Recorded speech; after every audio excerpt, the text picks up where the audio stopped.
Living with my friends in this creaky old house has been the wildest ride of my life so far. I'm 21, and everything feels amplified in this space we've carved out for ourselves. It's been a year since we signed the lease, but already it feels like a lifetime of inside jokes, late-night conversations, and the scent of burnt toast wafting around the kitchen. Our house is a bit of a dump. Chipped paint on the walls, a questionable brown carpet, and a kitchen that looks like it has seen its fair share of culinary disasters. But to us, it's perfect. Each room breathes life into our stories, and every corner tells a tale. Every day feels like an adventure. We have a routine, but not one that feels monotonous. The mornings are filled with a cacophony of alarms ringing, grumbling protests, and a mad dash for coffee. I swear, our coffee maker is older than I am. Every morning it sputters and spits like it has revenge on the world for all the bad brews it had to endure. It has been long since we have lived together, and these are the only friends I have. In our neighborhood, we hardly spoke to anyone as it wasn't very populated. The houses were distant. There was one cottage near our house which had been abandoned and vacant for years. I wonder if anyone would ever shift to that house. My window opens to its patio from where I can see into the room, not all but a little bit. Maybe I wanted people there, at least it would not be that alone then, when all my friends would be busy in their own lives. Anyway, as I securely seal my shares of pizza during our weekly pizza night ritual, I often find myself reflecting on how I stumbled into this life with them. I remember days in high school, feeling the weight of expectation, wondering what adulthood would bring. But here I am, navigating this unpredictable world filled with ups, downs, victories, and defeats alongside my friends. I won't romanticize it. It's not always perfect. There are days we clash over trivial matters, whose turn it is to take out the trash or how to split the grocery budget. But those moments of conflict only make the shared times richer. We learn to communicate, negotiate, and deal with differing opinions. Roommate dynamics have taught me more about patience and understanding than any textbook ever could. Meanwhile, I was lost in my thoughts. I saw something strange and unexpected. The lights in the patio of that house were on. No one lived there, yet there were signs of someone's presence. Through my window, I could see a shadow moving. Probably shadow of a woman, as I could see in the shadow, her mid-length hair running down her spine. As she changed her posture, I could see her. I could see her curves and much more. She was unaware, I suppose. My heart raced as her body bounced with her movement. I could picture her perfectly. I could picture her getting out of the shower with her hair dripping water. I could not move away from the window. I could not take my eyes off it. Who was she? I wondered. Will I ever know her? I wondered. My heart could not find peace anymore. It was out of control. It has no idea where to settle. I have to get my mind out of it. As I rest my head on my pillow at night, the muffled sounds of Jake's saxophone drifting down the hall bring me peace. The house is filled with familiar sounds. Alex gaming, Sam and Tara whispering sweet nothings, random bursts of laughter. This is my life, chaotic, messy, and oh so perfect in all its imperfections. I think about my friends. I'm grateful for this time. I understand that someday things will change. We will grow, and likely move on to different corners of the world. But for now, I'm immersed in this chapter of my life, surrounded by friends who are family. Sometimes I sneak glances out of my window at the stars, contemplating what lies ahead. But I'm also grounded. Remember that happiness is a collection of little moments spent with those you hold dear. With that thought, I settle more comfortably into sleep, knowing tomorrow holds more shared adventures and laughter, waiting just outside my dreams. I step through the door, the familiar chill of evening settling in around me. The house was too quiet, a stark reminder that most of my friends had disappeared for the night. It felt odd, being left to the stillness that blanketed my usual noise of laughter and camaraderie. I thought about calling a few of them, but something stopped me. Instead, I grabbed my jacket and decided to head out for a walk. As I wandered the neighborhood, my mind drifted, lost in thoughts of boredom and lingering what-ifs.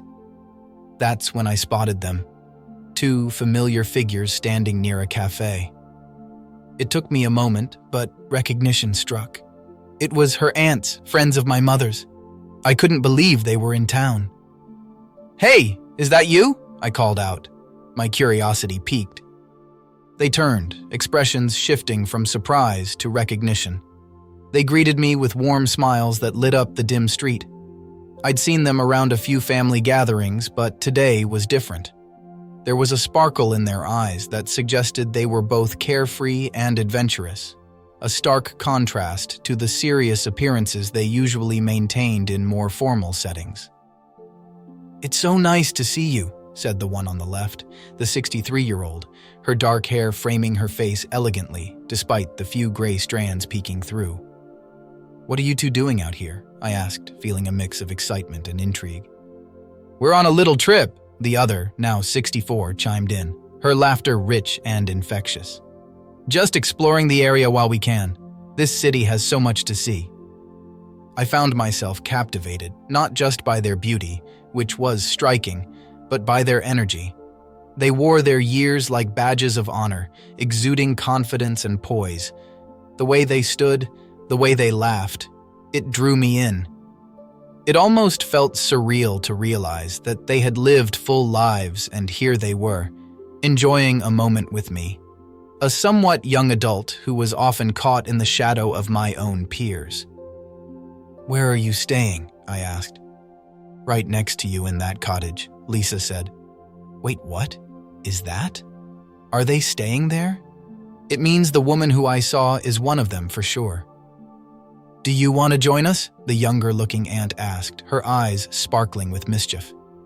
"We were just about to grab a drink before heading to that gallery down the block." I hesitated, my mind racing with flashes with last night. How could I get that feeling out of my heart? It was hard. Should I join them? I wanted to.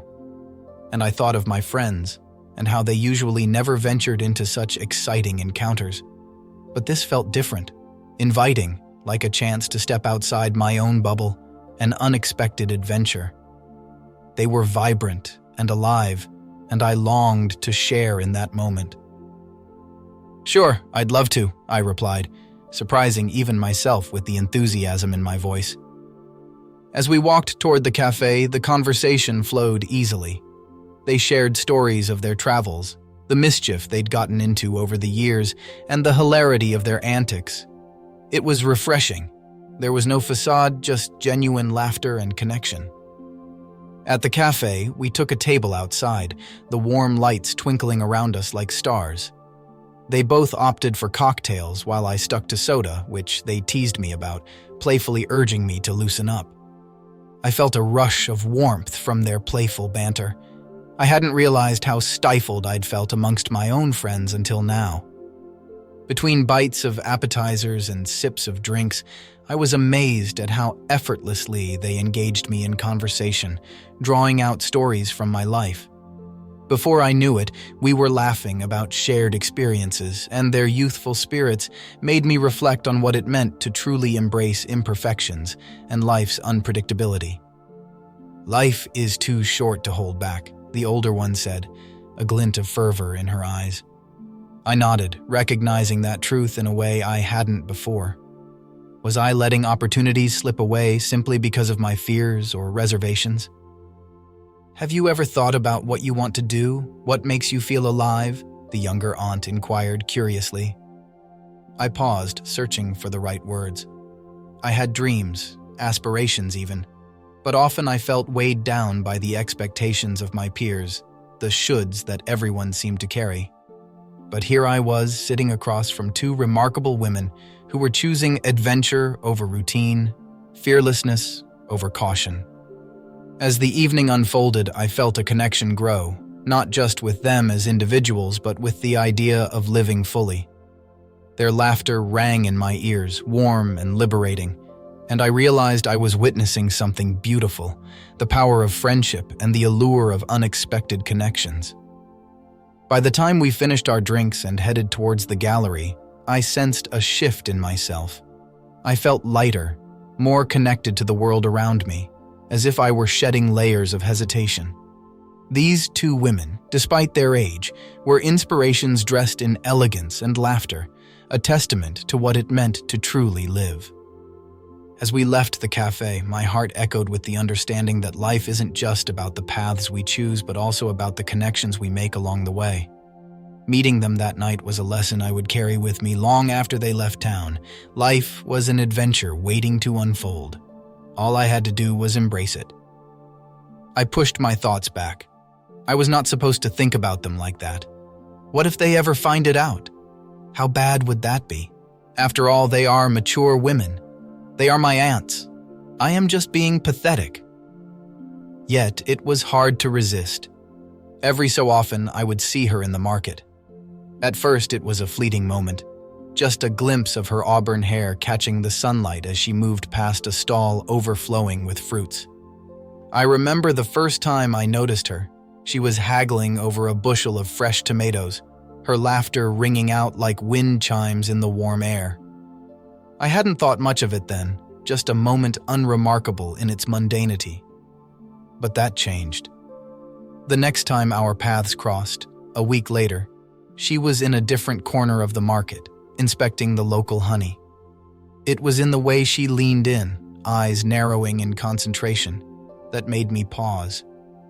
I couldn't help but watch as she examined the jars, her fingers delicately tracing the labels.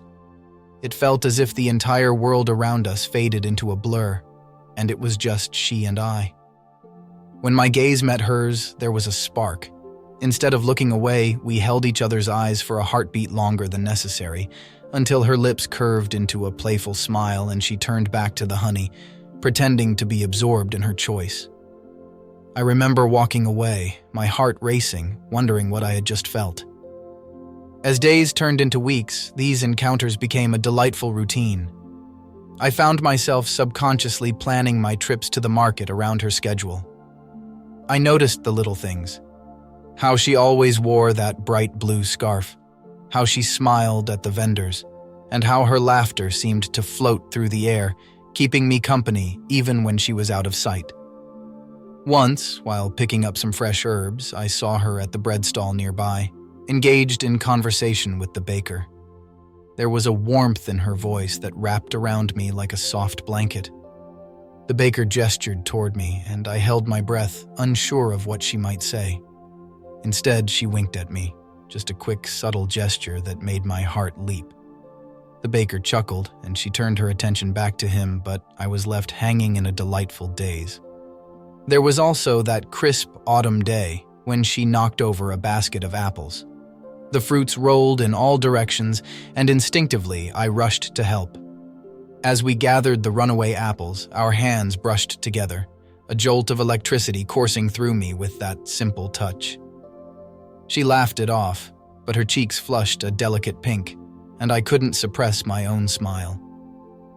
"Thanks for the rescue," she said, playfully tossing an apple at me once we had gathered the last of them. I tossed it back, our laughter mingling in the cool air. In that moment, it felt as if the market was ours alone, untouched by time or other passers-by. Weeks progressed, and the glances became more charged. I could sense the change. The way she lingered a little longer when she sensed my presence. The way she tucked a loose strand of hair behind her ear as if it were a prelude to something more intimate. I found myself noticing her every little quirk, the laughter lines around her eyes when she got truly amused, the playful defiance in her gaze when she was challenged. One day, while she perused a selection of wildflowers, I mustered the courage to step closer. "What kind are you looking at?" I asked, anxious yet excited. "Daisies," she replied, turning to face me, a hint of surprise in her eyes that morphed into delight. "They remind me of summer." "And you remind me of spring," I shot back, and as soon as the words left my mouth, I felt a wave of warmth flood my cheeks. She laughed, a sound that sent butterflies fluttering in my stomach, and for a moment the chatter of the market faded into a gentle hum. There was a pause, an unspoken agreement that we were both teetering on the edge of something uncharted. As our encounters grew in frequency, I began to feel the stirring of something deeper. The way she was present in my thoughts, even when I was far from the market. The day I saw her with a friend, sharing a joke that made her bend double with laughter, I felt a pang of possessiveness. I clutched the basket of vegetables a little tighter, the contrast of joy and longing swirling within me. Our meetings were no longer just a mundane part of the day. They became the highlight. I often found myself strolling through the market just to catch sight of her, searching her out in the crowd, hoping for another chance to exchange smiles, laughter, a fleeting moment that could perhaps lead to something more. But each passing day was accompanied by the weight of uncertainty. Would she feel the same way? I caught myself daydreaming about low-key dinners, shared secrets, and laughter that lingered well into the night. Yet, the question loomed, how would I take that first step forward? And so, I continued to observe our silent dance, savoring each moment we stole between daily routines. There was something exhilarating about those stolen glances and fleeting touches, like we were crafting a silent story that only we could hear. The market became a microcosm of possibilities, and I was left hoping that one day, perhaps soon, those moments would blossom into something tangible. When I received the call from Lisa and Amanda on that frigid winter night, I knew I was in for a long evening. Their heating system had given out again, something that had been a recurring issue. As I packed my tools, I steeled myself for another night of troubleshooting, hoping to fix the problem quickly so I could get home to my own warm living room. Arriving at their house, I was greeted by the sight of Amanda and Lisa wrapped in thick blankets, shivering slightly in the chilly air. "Thanks for coming, Mark," Amanda said, her voice a mix of relief and desperation. Lisa fluttered her eyelashes, offering a warm smile that made me momentarily forget the cold. I got down to business, checking the heater and noting the problem.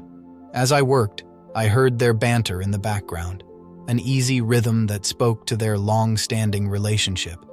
I found myself feeling comfortable in their presence, a sensation I didn't expect. There was a warmth in the air, but it wasn't just the heater being repaired. It was something different. Lisa brought me a steaming cup of cocoa, her fingers brushing against mine as she handed it over. "You deserve a break," she said, her voice softer than before. I glanced at her and noticed the way her eyes sparkled, warmth radiating from her not just in the beverage but in her presence. I took a sip, savoring the cocoa. But it was the moment of connection that lingered, a fleeting touch that sent a small jolt of electricity through me. As the heater began to hum to life, warmth spread through the room. But it was the atmosphere that truly shifted. Amanda and Lisa invited me to sit down, and I hesitated, unsure if this was crossing a line. But there was something refreshing about their hospitality, and I found myself accepting. We talked about everything, family, moments of joy, and the everyday struggles of life. Amanda recalled a funny incident at work, eliciting laughter that made the evening feel more like a gathering among friends rather than a simple repair job. I found myself drawn in, participating more in the conversation, enjoying their company more than I should have. As the night stretched on, I noticed how Lisa and Amanda looked at me. It was an image of closeness, of intimacy, and part of me felt vulnerable. But then, amidst the stories and laughter, Lisa's gaze fell on me, and I could see something different in her expression, an invitation. After a while, Lisa leaned forward, her body language open and inviting. "What do you do to unwind after a long day, Mark?" she asked, her voice almost conspiratorial. It took me by surprise. I wasn't used to being asked for my thoughts, especially in such an intimate manner. I responded truthfully, explaining how I liked to spend time by myself, but her question lingered longer than expected, stirring a sense of connection I hadn't anticipated. As we continued talking, Lisa's body moved closer to mine. I could see the playful glances exchanged between her and Amanda, a silent agreement, and it felt like an invitation without words. I was both intrigued and cautious, wondering how far this dance could go. The boundaries typically established in my line of work began to dissolve, replaced by a sense of warmth and mutual understanding. The heater buzzed softly in the background, the sound blending with our shared laughter and conversation. It was intoxicating. The connection we formed was undeniable. It felt thrilling and precarious, a moment suspended in time where we all longed for something deeper than the chill outside. I was acutely aware of the line we were dancing around, but it felt different with them. There was a camaraderie that transformed into something more intimate, a shared craving for warmth, both physical and emotional. In that intimate setting, I found myself pondering the complexities of human connection and what it truly means to share a moment with someone. As the conversation flowed, I noticed both Lisa and Amanda leaning in closer, their bodies almost brushing against mine. The cozy warmth of the room created an intimate atmosphere that made every shared laugh feel more significant. Lisa playfully nudged my arm, her laughter ringing in the air. "You have such a great sense of humor, Mark. We could definitely use someone like you on our adventures."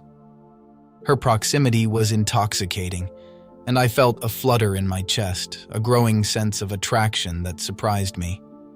Amanda chimed in, her voice soft yet teasing. "You know, we haven't had a good adventure in ages. Maybe you could inspire us to step out of our comfort zone." She leaned in even closer, her eyes sparkling with mischief, and I could feel her warmth enveloping me. It was as if the space between us had dissolved entirely. Their playful banter continued, but I couldn't shake the feeling that there was something deeper simmering beneath the surface. Every time they laughed, I caught glimpses of shared glances and smiles that lingered just a moment too long, hinting at a mutual understanding. At one point, Lisa rested her hand on the back of the couch, creating a barrier that brought her closer to me. "What do you think makes life feel alive?" she asked, her voice almost a whisper, inviting me into a more personal space. I felt drawn in, the warmth of her gaze holding me captive. Amanda echoed her sentiment, her arm brushing against mine as she spoke. "Sometimes, it's just about being with the right people." Her words hung in the air, heavy with implication, and I felt my pulse quicken. The connection felt palpable, like a thin thread drawing us closer. In that moment, I realized that we were no longer just three people sharing stories. The playful touches, the lingering glances, and the shared laughter created a web of intimacy that felt thrilling. I could sense their attraction, an unspoken bond that made every second feel electric. As the night continued, I allowed myself to lean into the warmth of the moment, embracing the closeness that enveloped us.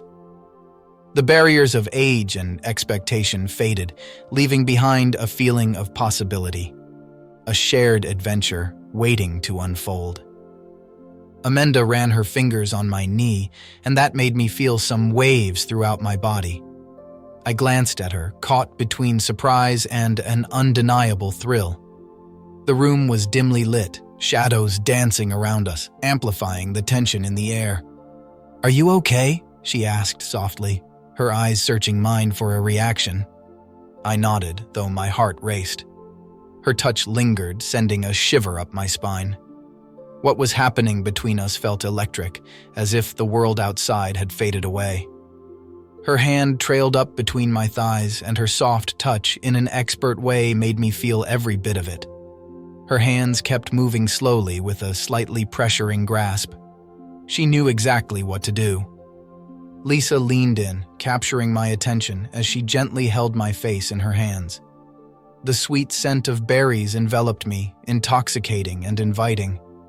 I found myself instinctively reaching for her, unable to resist the magnetic pull between us, drawn in by both her fragrance and the closeness we shared. Our breaths mingled, creating an electric tension in the air. Lisa's eyes sparkled, a mixture of mischief and sincerity, and I felt the world around us fade away. Every doubt and fear melted as her thumb brushed lightly against my cheek, igniting something deep within me. I could hear the faint sounds of the bustling cafe behind us, but it felt like we were the only two people in existence. "Are you ready for this?" she whispered, her voice low and inviting. My heart raced, torn between anticipation and vulnerability. I nodded, barely trusting my own voice. The moment hung in the air, thick with possibility, and I leaned in closer, surrendering to the moment. As I leaned in, the warmth of her breath danced against my skin, heightening my senses. The world outside faded completely, and all that mattered was this connection between us. "Sometimes," she said softly, "you just have to take a leap." Her gaze held mine, searching for assurance. I felt a rush of courage surge through me, and I closed the distance, pressing my lips to hers. The kiss was soft at first, tentative, as if we were both testing the waters. But the moment deepened, transforming into something fervent, filled with unspoken promises and shared dreams. Time lost all meaning, and I was completely absorbed in her, every heartbeat echoing with the thrill of our connection. When we finally pulled apart, breathless, I could see the light of exhilaration in her eyes. "Wow," I murmured, still reeling from the intensity of it all. "Yeah," she replied, a playful smile tugging at her lips. "What now?" In that moment, anything felt possible. Meanwhile, Amanda's body brushed against mine. I could feel her against my back, both of them showering all their love and squeezing me between their voluptuous bodies. The maturity and experience made them even more attractive. They both held me and caressed my body, letting me feel theirs. My hands explored every part of their bodies, investigating the softness of their skin and the tenderness of their bodies. In no time we were lying on the bed, skin to skin, feeling each other and brushing against each other. Their lips would trail throughout my body, planting kisses and including their tongues in the process. Amanda sat on my lap, letting me get all of her, and she was as eager to have me as I was. Her rhythmic movements made me feel the pleasure, my body responding to her every move, dancing that dance with her where we both could hardly catch our breaths. Lisa's lips locked with mine, while my hands grabbed her softness with pressure. Her moans in my mouth were magical. They were not yet ready to surrender, and I had just started. I was exploring them both, yet they were the ones leading me to their treasures. It was my youth against their maturity. I was not ready to stop, at least not yet. I felt peace. I don't know why, but those women all over me made me feel something special and a lot better than I imagined. They were perfection, the masters of this art. All these moments made me recall that night, the shadow which turned me on, the shadow which I could not forget. It was all good with them, as if I were living a life which I have never lived before. As the night edged into early morning, I realized I didn't want to leave just yet. I was aware of the implications of what was happening, but as I looked at them, two people who had found a little light in the darkness, I couldn't deny that I was captivated by the experience, unsure of where it would lead, but drawn in nonetheless.